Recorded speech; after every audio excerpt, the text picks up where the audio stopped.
Pertama-tama, kita akan mempelajari muatan bahasa Indonesia. Lihatlah di hadapan kalian. Siti sedang membaca buku. Kemudian Lani menunjuk pada Siti dan dia mengatakan bahwa dia sudah membaca tentang peristiwa Sumpah Pemuda. Sumpah Pemuda ini merupakan peristiwa yang berdampak besar terhadap perjuangan pergerakan nasional. Kita dapat menemukan berbagai informasi menarik dengan membaca. Oleh karena itu, kalian haruslah rajin-rajin membaca agar kalian dapat banyak pengetahuan.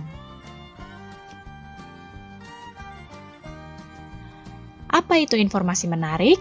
Informasi menarik adalah informasi yang dapat membangkitkan keingintahuan pembaca untuk mencari tahu lebih lanjut informasi tersebut. Untuk menemukan informasi menarik dari bacaan, kamu harus membacanya dengan cermat dan teliti. Informasi menarik juga dapat memudahkan kamu menemukan informasi penting. Jika kamu telah menemukan informasi menarik pada bacaan dan juga menemukan informasi penting dari bacaan, maka kamu dapat membuat sebuah ulasan dari bacaan tersebut. Lalu seperti apa ya ulasan itu? Nah, sekarang cobalah kalian baca teks ini terlebih dahulu dengan cermat.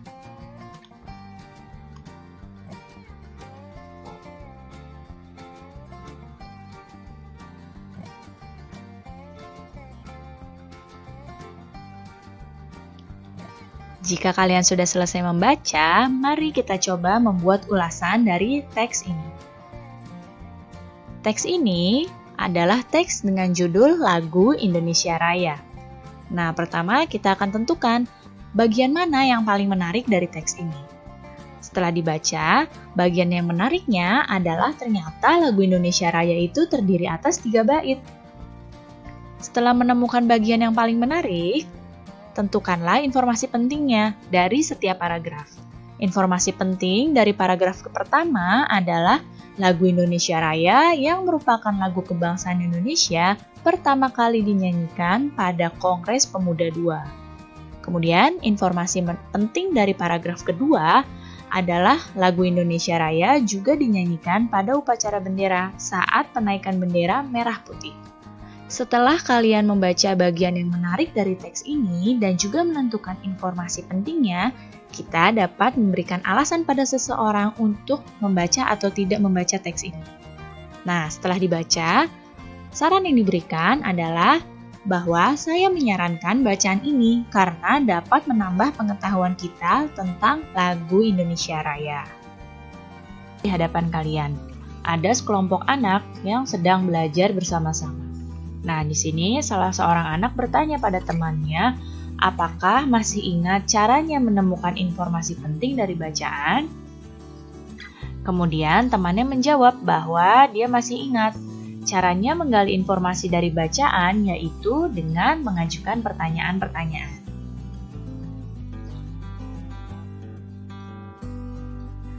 Menggali informasi dari teks atau menggali informasi dari bacaan dapat dilakukan dengan cara mengelompokkannya berdasarkan kata tanya yang telah kamu pelajari. Kata tanyanya yaitu ada apa, berapa, bagaimana, mengapa, siapa, dan kapan. Adakah di antara kalian yang tahu apa itu kata baku? Ya, kata baku adalah kata yang sesuai dengan kaidah penulisan dalam bahasa Indonesia. Sedangkan ada lawannya, yaitu kata tidak baku. Kata tidak baku adalah kata yang digunakan tidak sesuai dengan kaidah bahasa Indonesia. Seperti apa ya kata baku dan seperti apa kata tidak baku?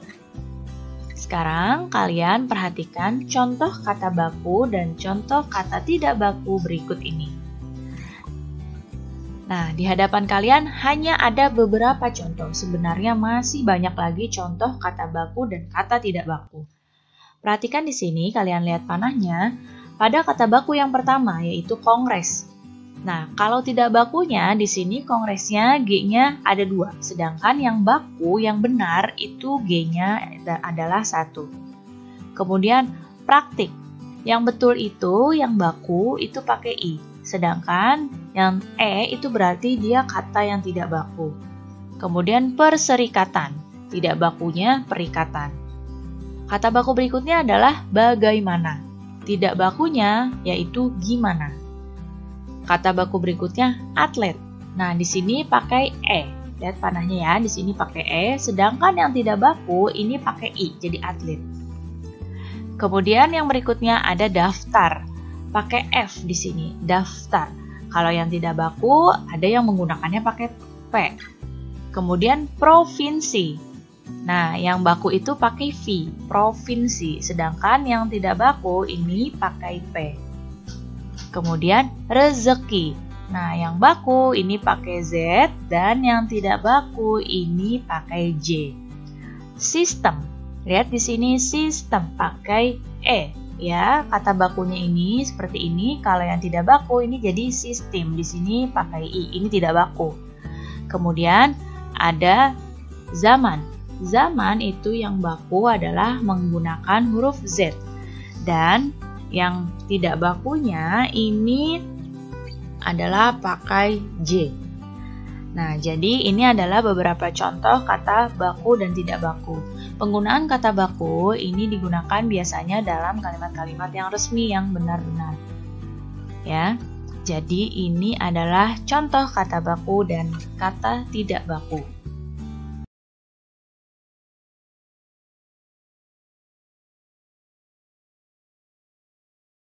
Pada peristiwa Sumpah Pemuda tahun 1928, turut diakui lagu Indonesia Raya ciptaan W.R. Supratman sebagai lagu kebangsaan Indonesia.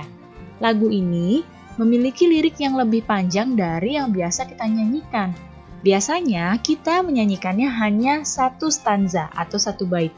Sebenarnya lagu Indonesia Raya ini ada 3 stanza. Sekarang kita akan memasuki muatan SPDP. Seperti apa ya lagu Indonesia Raya dengan 3 stanza? Nah, di hadapan kalian ini adalah teks lagu Indonesia Raya. Yang sebelah kiri ini adalah teks Indonesia Raya yang biasa kalian nyanyikan, yaitu stanza pertama. Nah, yang sebelah kanan ini adalah teks Indonesia Raya, stanza kedua dan stanza ketiga. Dinyanyikannya nadanya sama dengan teks pada stanza pertama. Lagu Indonesia Raya tersebut wajib diajarkan pada generasi penerus dalam rangka menanamkan sikap cinta tanah air, menghargai jasa pahlawan, dan juga semangat perjuangan. Pernahkah kalian menyanyikan lagu Tanah Airku? Tahukah kalian tentang lagu ini? Ya, pasti di antara kalian sudah sering sekali menyanyikan lagu Tanah Airku. Nah, lagu Tanah Airku ini merupakan lagu yang dapat menumbuhkan kesadaran untuk cinta tanah air. Siapa yang cinta Indonesia? Wah, bagus sekali. Anak Indonesia tentu harus cinta Indonesia. Lagu nasional adalah lagu yang berisi tentang perjuangan dan cinta tanah air. Setiap lagu memiliki nada dasar yang berbeda-beda. Contoh, jika nada dasarnya Do sama dengan G, itu artinya tinggi nada Do itu sama tinggi dengan nada G. Sekarang, perhatikan contoh lagu nasional dan nada dasarnya. Di sini Ibu hanya menyebutkan beberapa ya. Yang pertama contohnya adalah tadi, lagu Tanah Airku. Lagu Tanah Airku ini diciptakan oleh Ibu Sud dengan nada dasar Do sama dengan Bes. Kemudian, Mengheningkan Cipta. Mengheningkan Cipta ini adalah lagu yang diciptakan oleh T. Prawit dengan nada dasar Do sama dengan D. Berikutnya adalah Pada Pahlawan. Lagu Pada Pahlawan ini diciptakan oleh C. Simanjuntak dan Usmar Ismail dengan nada dasar Do sama dengan C. Kemudian lagu Rayuan Pulau Kelapa. Lagu ini diciptakan oleh Ismail Marzuki dengan nada dasar Do sama dengan C.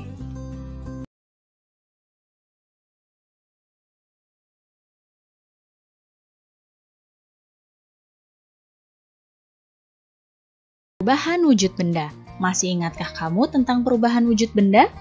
Sekarang kita akan memasuki muatan IPA. Benda terdiri dari 3 jenis. Ada benda padat, benda cair, dan benda gas. Kita akan ingat kembali tentang perubahan wujud benda.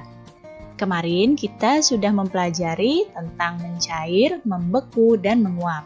Sekarang kita akan mempelajari tentang menyublim, mengkristal, dan mengembun. Perubahan benda cair menjadi padat disebut membeku.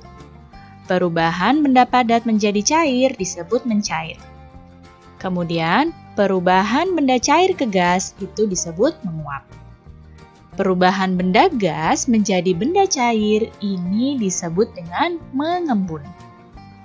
Kemudian, perubahan benda padat menjadi gas disebut dengan menyublim. Dan perubahan benda gas menjadi padat disebut dengan mengkristal. Sekarang kita akan mempelajari contoh dari peristiwa mengembun, yaitu perubahan wujud benda gas menjadi cair. Contoh peristiwa mengembun adalah embun di pagi hari. Kalian ketika pagi hari mungkin seringkali melihat di daun-daunan atau di rumput terdapat titik-titik air, tapi tidak hujan. Nah, titik-titik air tersebut adalah embun. Kemudian, peristiwa yang berikutnya adalah dinding luar gelas yang menjadi basah karena bagian dalam gelasnya itu diisi dengan es. Itu merupakan contoh peristiwa mengembun. Berikutnya adalah menyublim, yaitu perubahan benda padat menjadi gas. Apa contohnya? Contohnya adalah kamper atau kapur barus yang lama-kelamaan akan habis dan tercium baunya jika dibiarkan di tempat terbuka. Jadi, kamper atau kapur barus tersebut bukannya menghilang, tapi berubah menjadi benda gas. Kemudian, yang berikutnya adalah peristiwa mengkristal, yaitu perubahan wujud benda gas menjadi padat.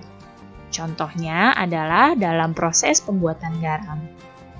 Dan juga lubang knalpot yang menjadi kotor berwarna hitam karena gas CO2 yang berubah menjadi padat.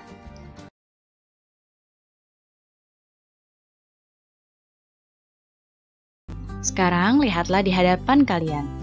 Ya, ini adalah gambar yang diambil ketika peristiwa Sumpah Pemuda dilaksanakan, yaitu ketika Kongres Pemuda kedua. Nah, sekarang kita akan memasuki muatan PPKN. Peristiwa Sumpah Pemuda mengajarkan kita untuk melihat perbedaan yang ada sebagai pengikat bangsa. Oleh karena itu, sebagai warga negara, kita memiliki tanggung jawab untuk mempertahankan kemerdekaan dan persatuan dalam keragaman tersebut. Lalu bagaimana ya sikap yang dapat melestarikan budaya kita? Berikut ini adalah sikap-sikap yang dapat membantu untuk melestarikan budaya bangsa kita. Yang pertama yaitu berteman dengan siapa saja, tanpa membeda-bedakan suku, ras, dan agamanya. Kemudian sikap yang berikutnya adalah menerima dan menghargai keberagaman suku budaya, menerima dan menghargai keberagaman suku, budaya, adat istiadat, dan agama orang lain. Berikutnya adalah tidak merasa kebudayaan suku budaya sendiri itu lebih baik daripada suku budaya lain, karena kebudayaan itu semuanya baik. Berikutnya, ikut hadir dalam menyaksikan pentas kesenian daerah. Dan sikap yang selanjutnya adalah turut serta mengembangkan dan melestarikan budaya daerah di Indonesia.